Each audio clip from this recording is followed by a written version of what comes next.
News.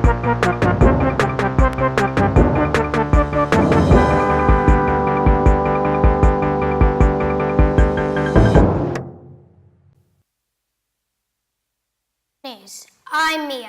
And I'm Zayden. Tonight on News, what actually is climate change and how long have we known about it? We bring you a special report.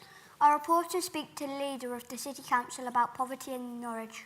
And we head to the streets of Earlham to find out why it is such a good place to live in.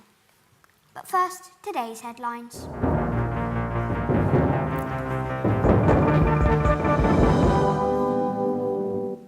Preparations are underway for Zayden's 10th birthday on Monday. He will be going to the cinema to watch Detective Pikachu. Mia has discovered she can sing louder and higher than she was able to before. Alex on Park Street is making a poster. Sarah's next door neighbour is making dinner. And finally, literally thousands of people gathered at Norwich Playhouse for the launch of a new local television news show. The crowd was described as mainly happy, and so far the show has been a big success. And now a special report on climate change from our reporters Lily, Kaylee, Harry and me.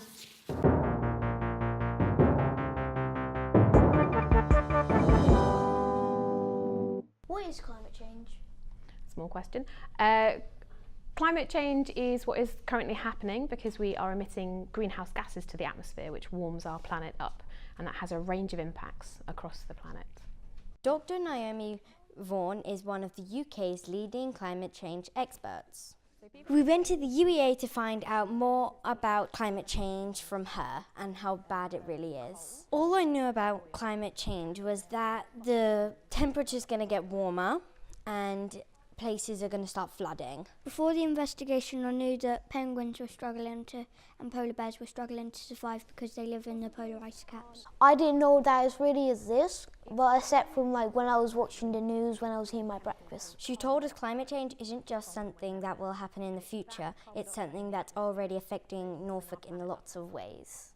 Globally, we've already had 1 degree centigrade warmer than our pre-industrial value, so before we started burning our coal and oil and gas. And in Norfolk, that means we're getting warmer weather, so the heat wave we had last summer is more likely because of climate change. It also increases at the UK scale, it increases our risk of flooding from rivers or from the coasts. And so it has a range of impacts. It's already changing species of animals and insects and where they live. They're moving already. You're seeing a range of impacts across Norfolk and the UK. What Dr. Vaughan said kind of made me feel scared because if it gets too hot, then more animals will start dying out and becoming extinct. It made me feel quite sad and that we should definitely do something about it. And Dr. Vaughan also said that it's only going to get worse in the future. You're going to have more warmer weather, more extreme weather. So heavier rain or windier storms. For Norfolk particularly, we do a lot of agriculture. We grow a lot of food crops.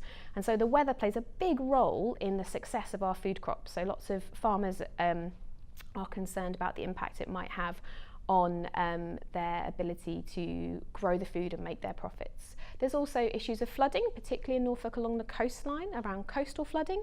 We've never ever actually been in a flood, but if we do end up in a flood, then we're going to need to be prepared.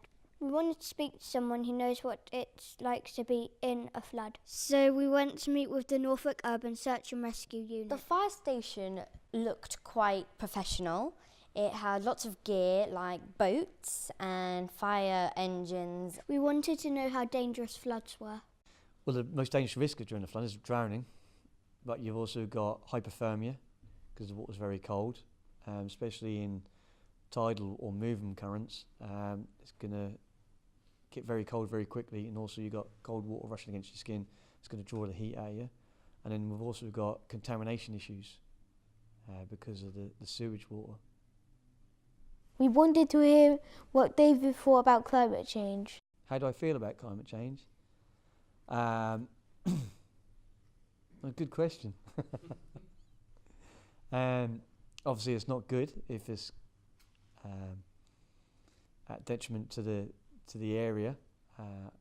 Obviously tidal surges and that are becoming more and more. We're getting more and more floods, so we have to be more and more prepared for it. What the end result was or what the cause of it, I don't know. David didn't know what caused climate change, but Dr. Vaughan says some people known about it for over 100 years. Some people thought it might be a problem burning all this coal right back in the end of the Victorian era. There's some people who looked at it then, but we had a very good idea in the 1980s, and we were all very much agreed by early 1990s, 1992. So for a long time, since I was your age, definitely. Hearing about like climate change and what's been happening because of it, and people knowing what it is but not been doing anything, like it's actually kind of made me feel quite angry. Like, why didn't they do anything then? Like, why did they have to leave it? Why did they have to leave it to us? Because they're just not worrying about future generations. We wanted to know if there's any way to fix climate change. If we take our emissions down to nothing, net zero, then that means we are not adding to the problem anymore, and we will limit the impacts of climate change. It is not possible to completely undo the impacts of climate change. This is Kaylee, Lily, Harry and Zayden reporting to News. Now back to the studio. And since that report was completed, we have not heard of any new floods in Norfolk. But it was quite rainy this week, so who knows? What do you think about flooding, Mia? I think flooding's a bit scary, dangerous, and people can die, drown, suffocate. And yeah, I think it's really dangerous. Interesting.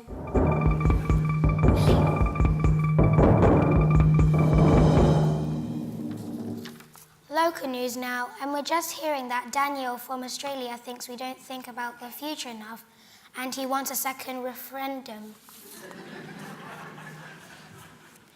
And now I'm handing it over to Zayden for the weather.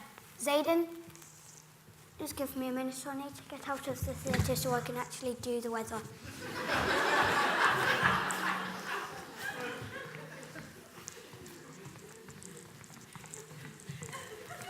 I'm now going down the stairs and going back up the stairs. Still going up the stairs. Walking out of a door. Walking out of another door. Walking down some more stairs. Untangling the wire. Pressing the button to open the door, walking through the door, and now I'm out on the street. It's very sunny. It's getting a tiny bit cold now, but it's still very warm. Most of the trees are in full bloom. A few of them haven't got any leaves yet. There are benches around some of the trees. There are some stone and wooden benches.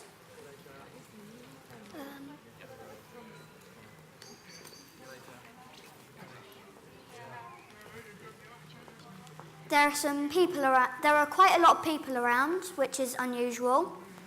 And some people are just walking around. Some people are having a sit down. Some people are pointing out some of the things that are happening. The cafe that's near here is closed. And that's all for the weather. Back to you in the studio, Mia. Thanks, Zayden. And now a report on poverty in Norwich from our reporters, Caden, Aisha and Sophia.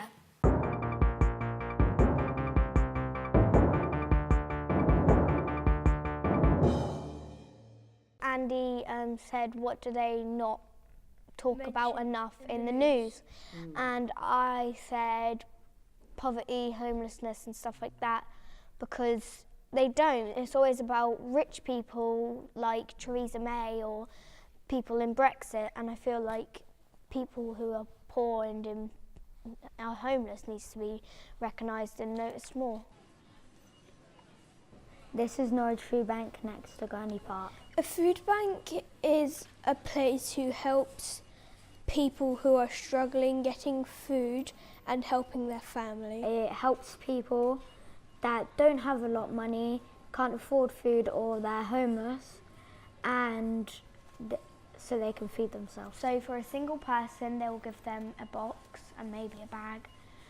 And for a couple, they'd give 2 boxes and a few bags. And for a family, you'd get 3 boxes and quite a few bags. We've been investigating food banks for a News special report. We wanted to find out how many people use the food banks, and has the people that use the food banks went up or down. It's probably about 30 people every day that we feed, but it's probably more than that we see, because people will come for family parcels, which will be just 1 parcel, but there'll be lots of people that we're feeding.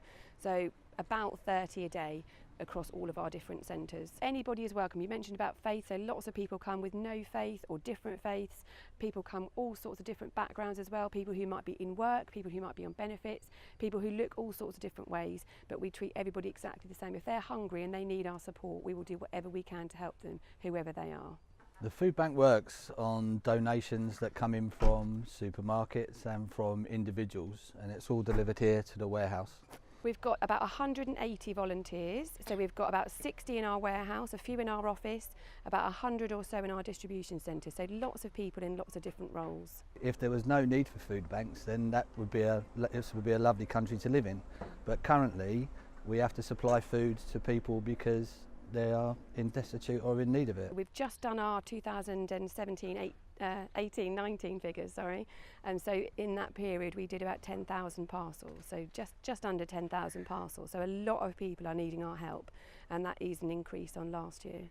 I worked for a big food company for a long time, where I was chasing the corporate, side of things. Whereas here we're looking to supply people that can't go to the supermarket and pay for their food. So it's kind of turned my world upside down, really. I think food banks are a lot of help and they're needed, and if they weren't to be there, I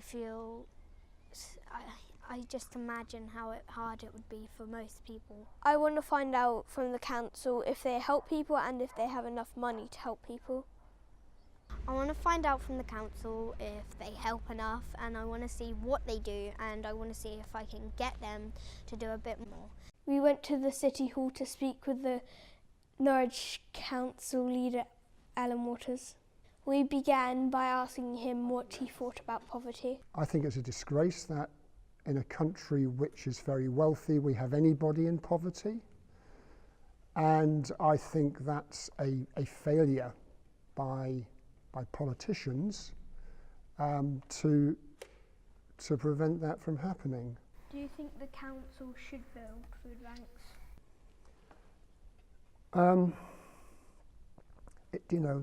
That's a really tough question. On the one hand, if you talk to people in food banks, they're saying it's really important that people have something to eat because they haven't got the income, or their benefits have been cut, or their wages are not high enough.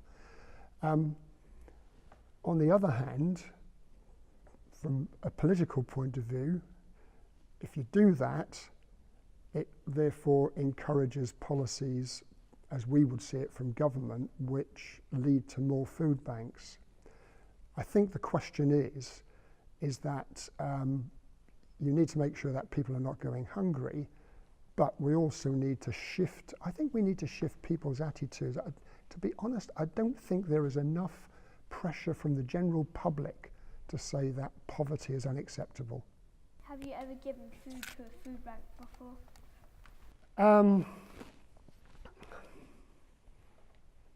I have a bit of a problem with food banks, personally. I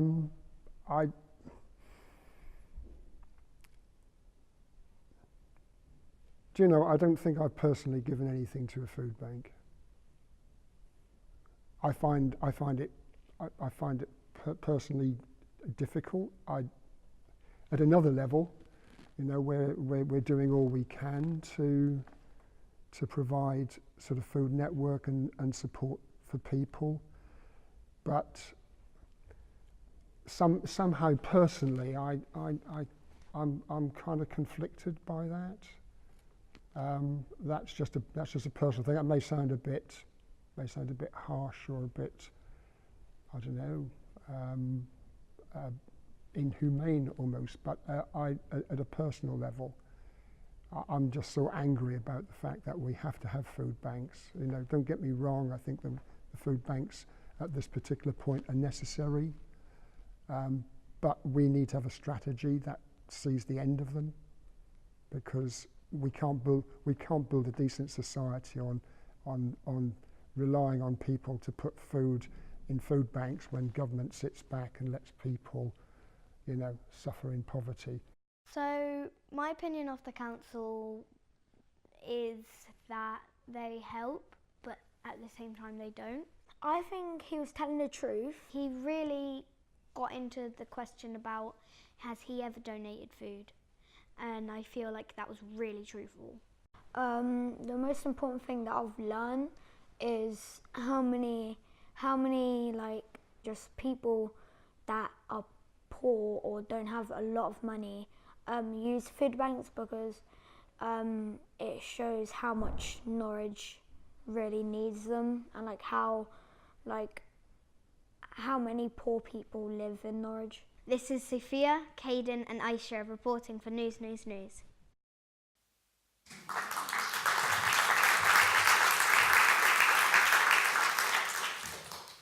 And for more on that story, we're now joined in the studio by reporter Sophia. Hi Mia, thanks for having me. So, how big of a problem is poverty in Norwich? Poverty in Norwich is a very big problem. It's gone up 10% from last year. About almost 10,000 people have used it in 2018 and 2019 so far, and 30 people a day need help. So that's pretty big. What was the best part of your investigation? I think the best part of my investigation was getting to know different people's point of views. Thanks very much for coming into the studio. You're welcome, and thank you for having me. Sports news now.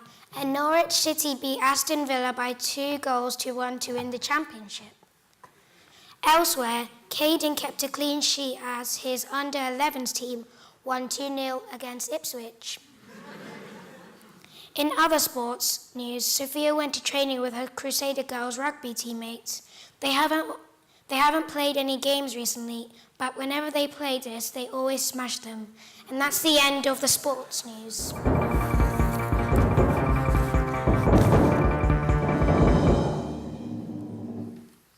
Now, back to Zayden for an update on the weather. Thanks Mira. I'm at the station now. It's not that busy, but it is, and it's also very quiet. I can see quite a few different shops, including Marks and Spencer's, Starbucks, WH Smith, Co-ops, Subways, Upper Crust, some people handing out leaflets. I'm near the barriers, which means I'm near the train, so don't worry if you can't hear me at a certain point. It's just the trains going in and out. On the dashboards there are trains that are going to London, Liverpool Street, Cambridge, Great Yarmouth, Cromer and Lowestoft. The platforms are pretty straight, pretty grey, but either way they're still quite nice. Right now it's not that busy. It might get busier, although I have seen about 2 or 3 pigeons come past. There are people talking, some people laughing. I can see some people heading towards the subways, some people looking after their flowers. There are people on their phones, people making coffee, people getting books and all that in WH Smith. Oh look, and now a train's going to be leaving. Overall, for once, it's actually not that loud, so I'm actually going to say the atmosphere today is quiet, very nice, and very, well, calm. Thanks, Mia, and it's all back to you again in the studio. Thanks, Zayden. And now we turn to our final in-depth report of the evening. We have been looking at Earlham at Norwich to find out what it's like to live there and why people care about each other. Here with a special report is Angel, William and me.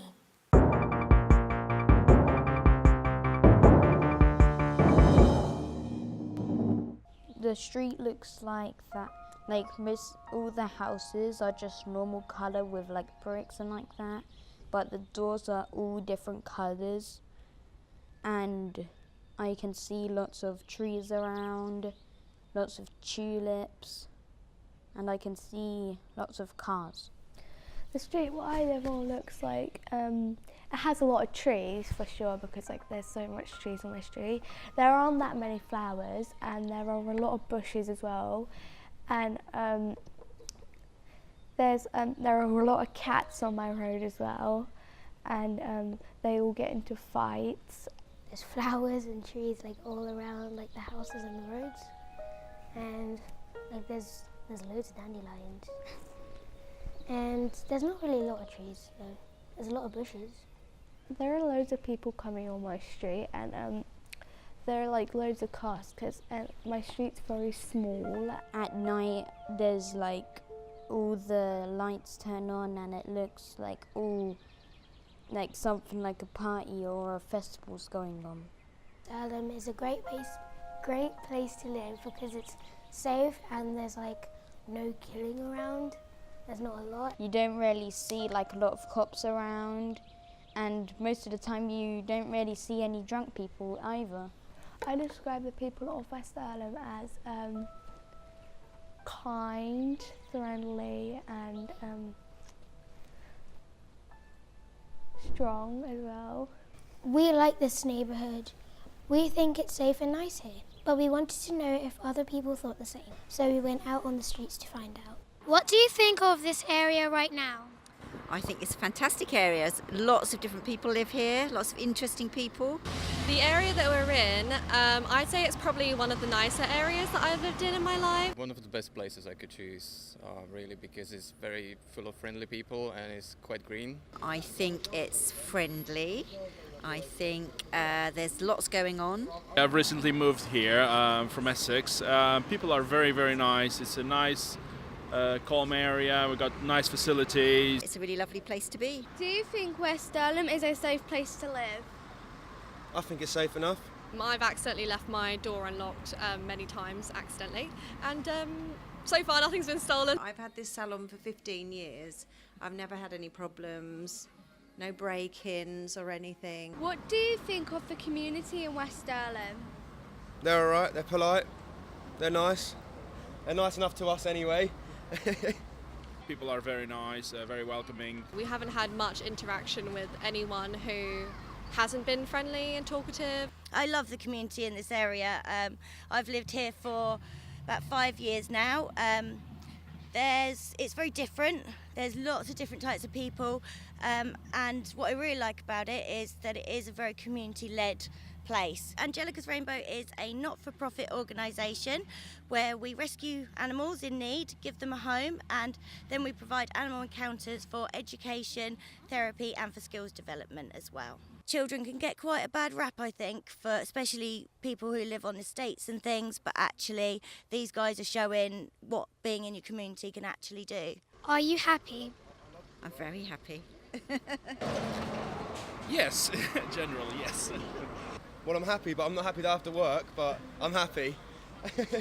I think I'm happier here than I would otherwise have been. If I was working for example, I was working in London, traveling.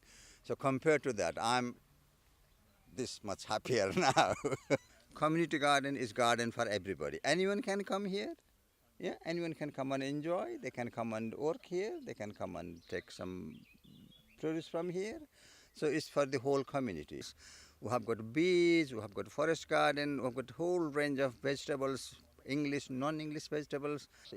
I'm getting old, but your generation all these trees will be here and you can come and enjoy the garden. So I think it will, I'm pretty optimistic it will help your generation more than anyone else, I think. Yeah. It seemed like everyone thought this is a good place to live in.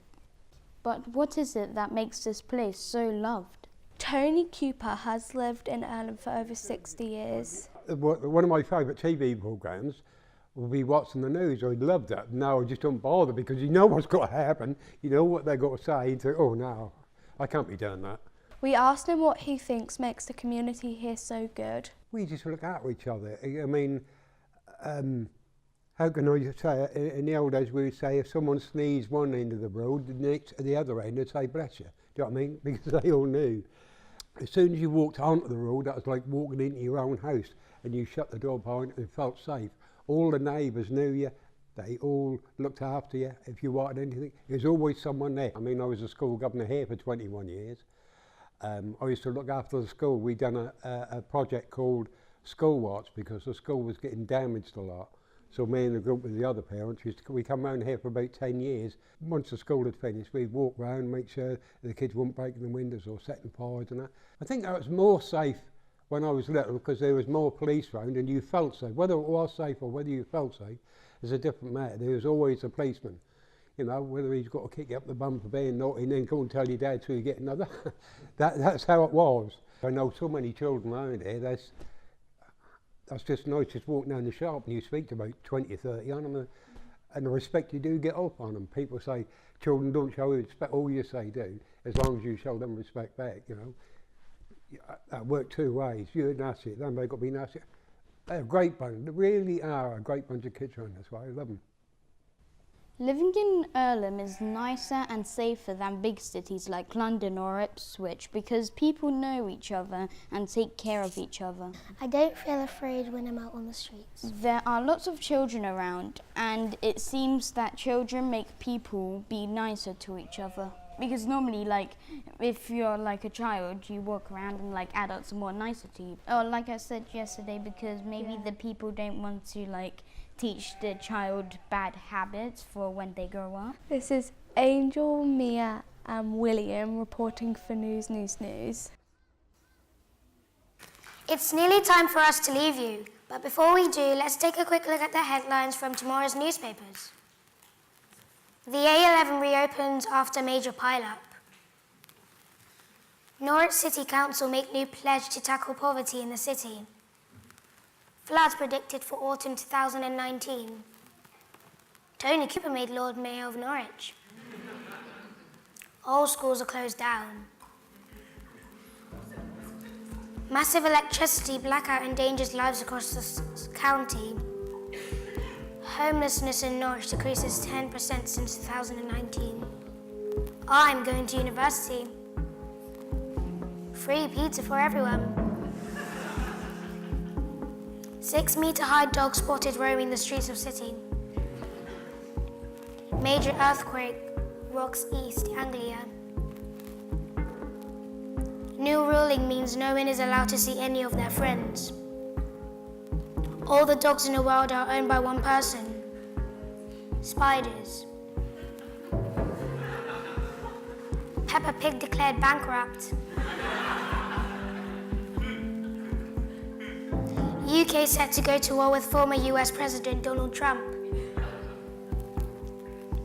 New law requires children to stay in school for their whole lives. Flying cars to come to Norwich. Reporters announced first day on which nothing at all happened. World leaders declare the end of poverty. Unicorns discovered to be real. Everything is cute, nothing is ugly. 10 rainbows spotted on a single day. Popular computer game Fortnite to be deleted. Baby the size of a 10-year-old born in Lowestoft. Black Plague returns. I will sleep all day. Last shop in Norwich to finally close down. Dogs granted the right to marry. Woman gives birth to piano. Whose the size of mansions destroy villages across Norfolk? Nothing, just rain. World in mourning as unicorns declared extinct. First people begin to move to a new planet. Dinosaurs come back to life. The UK sinks into the ocean. Everything is free. We are at the end of the rainbow. The sky is rainbow. Everything is rainbow. The sun explodes. God is the only person left alive. I meet God, and I become a ghost. And that's all for tomorrow's headlines. Thank you for watching News, News, News. Have a very good evening and good night.